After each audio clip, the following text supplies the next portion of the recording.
The National Curriculum's Framework 2005 recommends that children's life at school must be linked to their life outside the school next. This principle marks a departure from the legacy of bookish learning which continues to shape our system and cause a gap between the school, home, and community. Next, the syllabi, and textbooks developed on the basis of NCF signify and attempted to implement this basic idea. Next, they also attempted to discourage rote learning and the maintenance of sharp boundaries between different subject areas. Next, we hope these measures will take us significantly further in the direction of a child centered system of education outlined in the National Policy on Education 1986. Next, the success of these efforts depends on the step that school principals and teachers will take to encourage children to reflect on their own learning and to pursue immediate activities. The questions next, we must recognize that given space, time, and freedom, children generate new knowledge by engage with the information passed on to them by adults. Next, treating the prescribed textbook as the sole basis of examination is one of the key reasons why other resources and sites of learning are ignored, inculcating creativity and initiative is possible if we perceive and treat children as participants in learning, not as receiver of a fixed body of knowledge. Next, these aims imply considerable change in school routines and mode of functioning.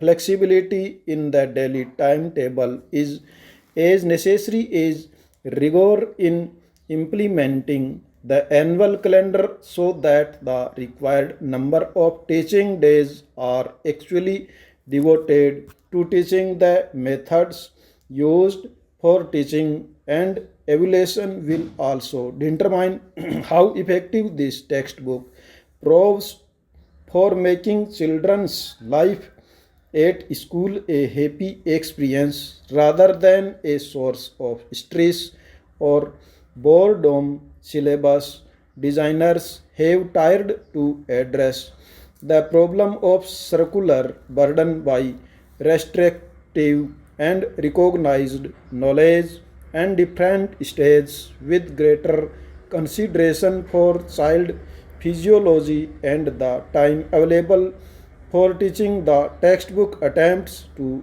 enhance these endeavor by giving higher priority and space to opportunities for contemplations and wondering, discussions in small groups, and activities requiring hands on experience. Next, NCERT appreciates the hard work done by the textbook development committee responsible for this book. We wish to thank the chairperson of the advisory committee for available for teaching. The textbook attempts to enhance this endeavor by giving higher priority and space to opportunities for contemplations and wondering, discussion in the small groups, and activities requiring hands-on experience. Next, the textbook attempting the enhance the endeavor by the giving higher priority and space to opportunities for contemplations and wondering, discussion it small groups and activities requiring hands-on experience. Next, NCERT appreciates the hard work done by the textbook development committee responsible for this book.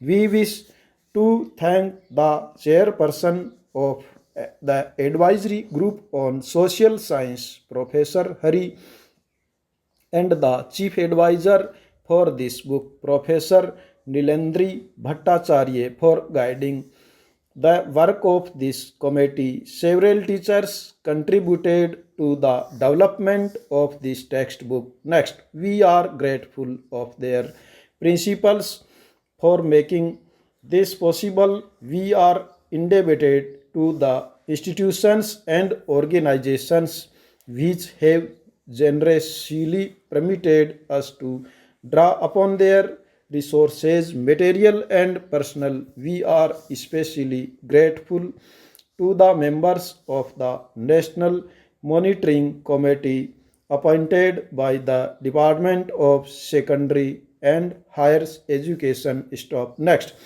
Ministry of Human Resource Development under the chairpersonship of Professor Murin Miri and Professor G.P. Deshpande for their valuable time and contributions as an organization committed to systematic reform and continuous improvement in the quality of its products.